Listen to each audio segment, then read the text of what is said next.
Hello बच्चों, welcome to my channel. I hope आप सब ठीक होंगे और सबने पूरा का पूरा इंजीनियरिंग केमिस्ट्री पढ़ लिया होगा। अभी भी अगर कुछ बच्चे ऐसे हैं जिन्होंने इंजीनियरिंग केमिस्ट्री नहीं पढ़ा है, अभी भी वो टेंस्ड हैं कुछ यूनिट के, सो बेटा डोंट वरी, आप जल्दी से जाके मेरा चैनल चेक करो। ऑलमोस्ट हर वीडियो पर्टिकुलरली यूनिट का, ईच यूनिट का 40 to 45 मिनट से ऊपर नहीं है। ऑलरेडी रात के 10:30 हो चुके हैं। अगर 3 से 4 घंटे भी बैठोगे तो कंप्लीट हो जाएगा। वीडियोस देख लोगे तो इजी होगा कंटेंट लिखने में। आई नो कल आपका एग्जाम है, मैं आपका ज्यादा टाइम नहीं लूंगी। And let's start quickly with exam strategy. Exam strategies basically आपको इंजीनियरिंग केमिस्ट्री का पेपर कैसे अटेम्प्ट करना है। सबसे पहले जैसे ही आपके सामने पेपर आता है, आपको सबसे पहले पेपर को पढ़ना है समझकर, और ये ढूंढना है कि कौन कौन से इजी क्वेश्चंस है पेपर में। अब टोटल 8 क्वेश्चंस आएंगे। आपको ये फिगर आउट करना है कि 8 आए या 7 आए, जितने भी क्वेश्चंस, अब ये आरजीपीवी का हर ईयर हर सेमेस्टर फॉर्मेट चेंज होता है, तो आपको ये फिगर आउट करना है कि आप सबसे पहले कौन से ऐसे क्वेश्चंस हैं जो आपको आते हैं। फॉर एन एग्जाम्पल, एक क्वेश्चन लाइक क्वेश्चन नंबर 1, उसके 2 पार्ट्स आते हैं और एक पार्ट नहीं आता। एंड क्वेश्चन नंबर 2 जिसमें तीनों पार्ट्स आते हैं या 2 पार्ट्स आते हैं, उसके उसमें दो पार्ट्स है और 2 पार्ट्स आते हैं, तो जिसके मैक्सिमम पार्ट्स आते हैं, जिस क्वेश्चन के जो आपको लगता है कि मैक्सिमम क्वेश्चंस अटेम्प्ट हो सकते हैं, जिसमें आप 7 मार्क्स जितना कंटेंट लिख सकते हैं, आप वही वाला क्वेश्चन पिक करो। सबसे पहले क्वेश्चन पेपर को 2 से 3 मिनट्स, अगर जैसे 10 o'clock आपका पेपर स्टार्ट होता है तो एटलीस्ट 10:05 10:06 तक ध्यान से पेपर को ढंग से पढ़ो। जो सबसे पहले क्वेश्चन याद है उन्हीं से ही स्टार्ट करो। इससे आपका कॉन्फिडेंस और टाइम दोनों बचेगा। सेकेंडली, अब सपोज आपने फिगर आउट कर लिया और अपने ही क्वेश्चन पेपर पे या आंसर शीट पे लिख लो कि पहले, कि मुझे क्वेश्चन पहले पूरा पेपर ढंग से पढ़ लो, फिर अपनी ही क्वेश्चन पेपर या आंसर शीट पे कहीं कॉर्नर में लिख लो कि मुझे पेपर 1 क्वेश्चन नंबर 1 2 4 5 और 6 करना है। इससे आपको बार बार उलझना नहीं पड़ेगा पेपर में, आपका टाइम बचेगा और आपका माइंड डिस्टर्ब नहीं होगा। नाउ आंसर करने के लिए कोई से भी क्वेश्चन को 7 मार्क्स के हिसाब से आपको क्या स्ट्रक्चर फिट करना है, राइट? तो सबसे पहले आपको क्वेश्चन की हेडिंग लिखनी होगी। जो क्वेश्चन का एग्जैक्ट टाइटल लिखो और उसे अंडरलाइन करो। अब बेटा देखो, सबसे पहले हमें कंटेंट लिखने पे फोकस करना चाहिए, तो पहले ये सब अंडरलाइन करने की जरूरत नहीं है। सबसे पहले फॉर एन एग्जाम्पल, अगर जैसे हमारा एक वो है, बियर लैम्बर्ट्स लॉ, है ना, तो जैसे वो आया, सबसे पहले बियर लैम्बर्ट्स लॉ लिख के उसको अंडरलाइन तब मत करना, बस ऊपर हेडिंग डालना। लास्ट में अगर टाइम बचे तो बेटा अंडरलाइन करना है। देन उसकी डेफिनेशन लिखो 1 मार्क्स की, कि जो भी डेफिनेशन है या जो भी उसका इंट्रोडक्शन है ना, ताकि पढ़ने वाले टीचर को एक एग्जैक्ट फॉर्मेट लगे। लेकिन बेटा ऐसे नहीं लिखना है कि हेडिंग लिखी और फिर लिख रहे हो हेडिंग, नहीं। ऊपर बीएल लैम्बर्ट्स लॉ लगा, फिर वो लॉ के 2 लाइन का इंट्रोडक्शन लिखो, फिर उसका एक्सप्लेनेशन लिखो। ये मैं एक एग्जांपल दे रही हूँ, बट आप किसी भी पर्टिकुलर क्वेश्चन से कनेक्ट कर सकते हो। फिर उसका 2 मार्क्स का शॉर्ट एंड सिंपल पॉइंट्स में। अब डेफिनेशन क्योंकि हमने पॉइंट में नहीं लिखी, डेफिनेशन सिर्फ जैसे लाइन में लिखेंगे, पैराग्राफ में, या चाहिए तो पॉइंट पे भी लिख सकते, फिर 2 से 3 पॉइंट्स उसका शॉर्ट एंड सिंपल एक्सप्लेनेशन लिखो, लेकिन ये पॉइंटर्स में लिखना। देन इन केस अगर किस क्वेश्चन में डायग्राम है तो डायग्राम बनाओ, नहीं है डायग्राम तो एक्सप्लेनेशन को उस टाइम पे बढ़ा दो, 2 से 3 की बजाय 5 to 6 पॉइंट्स में एक्सप्लेनेशन लिखो, उसके एग्जाम्पल्स लिखो, उसके रिएक्शंस लिखो, रियल लाइफ एग्जाम्पल लिखो, एंड देन लास्ट में कंक्लूजन लिखो। ये सब कुछ बेटा आंसर आपको पॉइंटर्स में लिखना है। अगर हम 7 मार्क्स की बात करें तो 10 to 11 पॉइंट्स हर क्वेश्चन में होने चाहिए। 7 तो बेटा मिनिमम होने चाहिए, लेकिन 10 to 11 लिखने की कोशिश करना, क्वेश्चन को बढ़ाने के लिए आंसर को एग्जाम्पल्स यूज करना, रियल लाइफ एग्जाम्पल लिखना। ऐसा नहीं कि जो मैंने इसी वीडियो में बताया आप वही लिखो, आप कोई और एग्जाम्पल्स भी यूज कर सकते हो, अपना दिमाग भी चला सकते हो।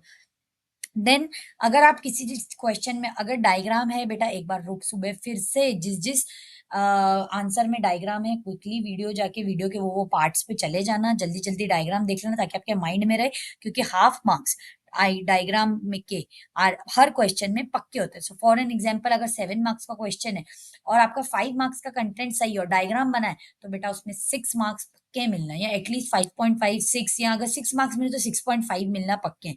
तो इसलिए आरजीपीवी में केमिस्ट्री के पेपर्स में diagram banana is a secret hack. अगर आप थोड़ा सा कंटेंट भूल जाओ और अगर आपको डायग्राम याद है बेटा, तो आपको 2 से 3 मार्क्स डायग्राम के मिल जाते हैं। जैसे एग्जाम्पल है, वाटर ट्रीटमेंट प्लांट में है, आयन एक्सचेंज में है। सो बेटा diagram do not forget. Then सब हेडिंग्स और नंबरिंग, जैसे जैसे लिखा आपने, हेडिंग लिख लिया आपने, है ना, ऊपर जैसे बी.एल. आमगर्ज लॉ या वाटर ट्रीटमेंट प्लांट, इसकी हेडिंग लिख ली। फिर इसकी डेफिनेशन के लिए लिख दो डेफिनेशन, और 2 लाइन की डेफिनेशन डाल दो, लेकिन एक्सप्लेनेशन लिखो। तो इससे अब डेफिनेशन के नीचे एक पॉइंट डाल के डेफिनेशन लिखो, एक्सप्लेनेशन के नीचे 3 से 3-4 पॉइंटर्स में आप ये लिखो। तो इससे क्या होगा, आंसर भी बेटा बड़ा होगा और चेक करने वाले को ईजी होगा कि अच्छा ठीक है, ये इसकी डेफिनेशन थी, देन इसका एक्सप्लेनेशन। तो बेटा ये तरीका जो है, इससे क्या होगा ना, कि आपका जो भी क्वेश्चन चेकिंग करने वाला इंसान होगा, उसके लिए चेकिंग इजी होगा। उसको लगेगा कि आपने जिस तरीके से प्रॉपरली रिफ्रेशमेंट बुक्स में लिखा रहता है, रिफ्रेशर्स में लिखा रहता है, आरजीबीवी बुक्स में लिखा रहता है, आपने उस तरीके से आंसर लिखा है। फिर बेटा डायग्राम लिखो और एग्जाम्पल लिखो। इससे टीचर को चेक करना इजी होगा और आपको प्रेजेंटेशन के मार्क्स मिलेंगे। अब बेटा ऐसे कितने सारे बच्चे होंगे जिनकी हैंडराइटिंग अच्छी नहीं है, लेकिन बेटा एक रिक्वेस्ट करती हूँ मैं आपसे, कल थोड़ी सी हैंडराइटिंग अगर नहीं भी अच्छी है तो थोड़ा स्पेस ले लेके लिखना। रीजन बीइंग, जितनी साफ कॉपी होगी उतना ही अच्छा पेपर में नंबर आएंगे। ये आरजीपीवी का रूल है। हर क्वेश्चन को अलग पेपर पे लिखो, पेन हमेशा चेंज करो, ब्लैक हेडिंग्स के लिए यूज करो, लेकिन बेटा ये ऑप्शनल है, अगर ब्लैक पेन नहीं अलाउड है तो मत करो। डायग्राम के लिए पेंसिल मैं आपको एक दूंगी बेटा, डायग्राम मैक्सिमम हो सके बेटा तो पेन से ही बनाने की कोशिश करना नीटली, पेंसिल मत यूज करना। रीजन भी, क्योंकि आरजीपीवी कॉपी में कुछ ऊपर नीचे चेंज भी हो जाता है। तो बेटा इसीलिए डायग्राम पेन से ही बनाना, पूरा का पूरा पेपर ब्लू पेन से लिखना, बस एक पेंसिल लेके जाना। अगर आपके पास एंड में टाइम बनता है तो अपनी हेडलाइंस को जैसा भी, जैसे डेफिनेशन लिखी है तो डेफिनेशन जो वर्ड लिखा है उसको अंडरलाइन करने के लिए अगर लास्ट में टाइम बचता है बेटा, बट स्टार्ट में ही मत करना, ऐसे नहीं आपका टाइम चला जाए। और डायग्राम नीट एंड क्लीन बनाने की कोशिश करना, स्केल और पेन से डायग्राम बनाना, और पेंसिल से थोड़ा अवॉइड करना, बट नीट एंड क्लीन जितनी रखोगे कॉपी, भले बेटा स्पेस ज्यादा यूज करना, एंड में शीट ले लेना, बट ध्यान रखना कि कॉपी नीट रहे। क्योंकि बेटा देखो कितने टीचर्स होते हैं जो कभी घर से फ्रस्ट्रेटेड हैं, कोई वाइफ से, कोई हस्बैंड से, या ऐसे कितने सारे टीचर्स हैं जिनकी कुछ कुछ प्रॉब्लम है, और जो खड़ूस ही है वो आपकी गंदी गंदी अनटाइडी कॉपी देके हर जगह कट करा हुआ, मिटारा हुआ, या ऐसे क्रॉस करा हुआ, ये सब देख के बेटा फ्रस्ट्रेट होंगे। इसीलिए कॉपी को हो सकता है जितना नीट एंड टाइडी रखो। बेटा टाइम मैनेजमेंट, पेपर में टोटल 3 घंटे होते हैं, इसीलिए एक क्वेश्चन जो 7 मार्क्स का उसके ऊपर 12 से 15 मिनट से ज्यादा टाइम मत लगाओ। जैसे अगर आप बेटा 10:15 से भी पेपर स्टार्ट करते हो तो 10:15 से 10:30 क्वेश्चन 1, 10 दोनों पार्ट्स उसके, देन 10:30 से अपना 10:30 से 10:45 तक क्वेश्चन 2, 10:45 से 11 तक क्वेश्चन 3, फिर 11 से लेकर 12 तक 4 क्वेश्चन। तो बेटा ऐसे 7 क्वेश्चन इजीली कंप्लीट कर पाओगे। तो इसीलिए आखिरी में अपन को पेपर चेक भी करना है, इसीलिए अपना टाइम स्टार्टिंग से ही मैनेज करके चलना। बेटा अब क्या क्या करना, अवॉइड करना है, पूरा पैराग्राफ नहीं लिखना है बिना हेडिंग के। ऐसे नहीं हम बड़ा बड़ा पैराग्राफ लिख रहे हैं बेटा, वहां व्हाट्सएप चैट नहीं है, कोई भी आपका बड़ा पैराग्राफ पढ़ने में इंटरेस्टेड नहीं होगा। थोड़ा सा दिमाग चलाएं, बड़े पैराग्राफ को 3 से 4 पॉइंट्स में कन्वर्ट करके लिखोगे तो जहां 2 मार्क्स मिल रहे होंगे वहां 4 मिलेंगे, और बड़ा पैराग्राफ लिखोगे बेटा कोई टीचर इंटरेस्टेड नहीं होगा, सीधा क्रॉस कर देगा। इसलिए अवॉइड करना, डायग्राम स्किप मत करना, जहां बना सको वहां 100% बनाना। डू चेक माई वीडियोस, जहां जहां डायग्राम है उसको दिमाग में बिठा लो। अननेसेसरी की अगर स्टोरी लिखोगे बेटा टीचर फ्रस्ट्रेट हो जाएगा। जितना रिक्वायर्ड है, जितनी इंफॉर्मेशन लगती है उतनी ही लिखो। अननेसेसरी एक एक क्वेश्चन के पीछे, एक क्वेश्चन अगर 7 मार्क्स का है, 10-10 पन्ने भर रहे हो बेटा, सिंपली बता रही हूँ 0 मार्क्स आ जाएंगे। 10 पन्ने भरोगे, आगे के क्वेश्चन भी वेस्ट करोगे, कोई मतलब नहीं।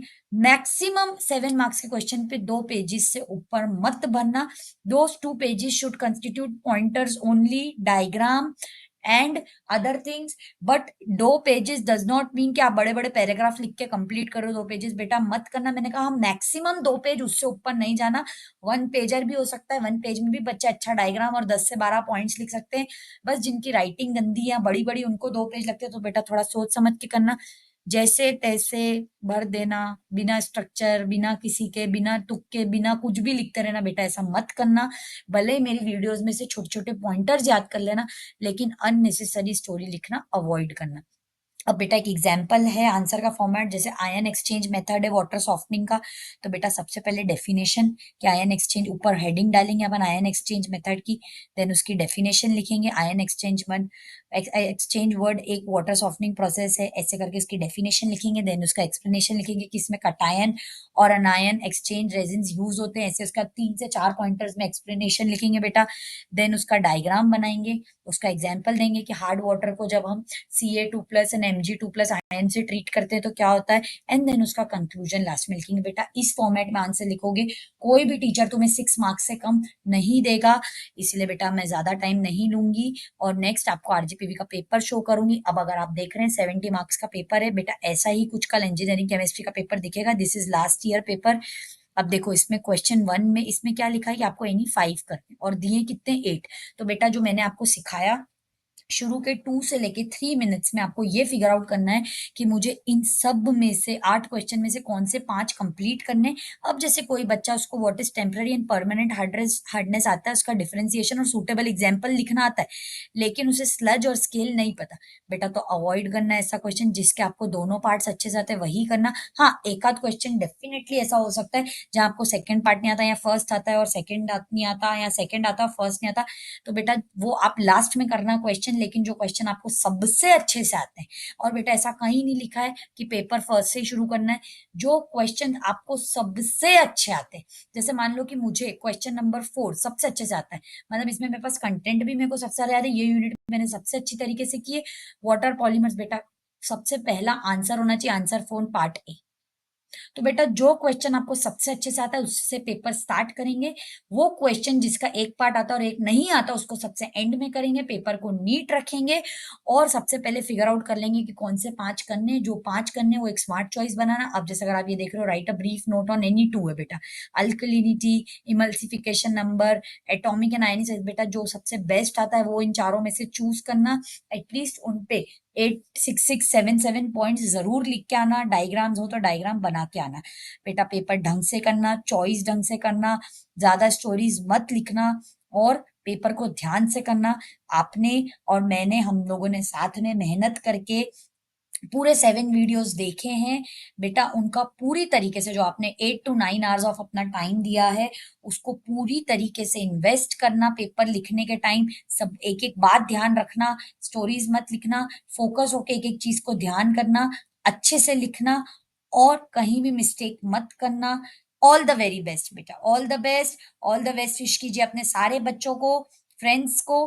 और do thank you so much for supporting my content. आप लोगों के सपोर्ट से हमारा चैनल पे बच्चे आ रहे हैं, कमेंट्स कर रहे हैं, थैंक यू बेटा। और ज्यादा लाइक शेयर एंड सब्सक्राइब कीजिए, अपने फ्रेंड्स को बोलिए सब्सक्राइब कीजिए, लाइक और शेयर कीजिए अपने फ्रेंड्स के साथ। और बेटा नेक्स्ट एग्जाम में भी हम आपके साथ बने रहेंगे। अभी के लिए केमिस्ट्री के लिए सब बच्चों को all the best. Thank you बेटा।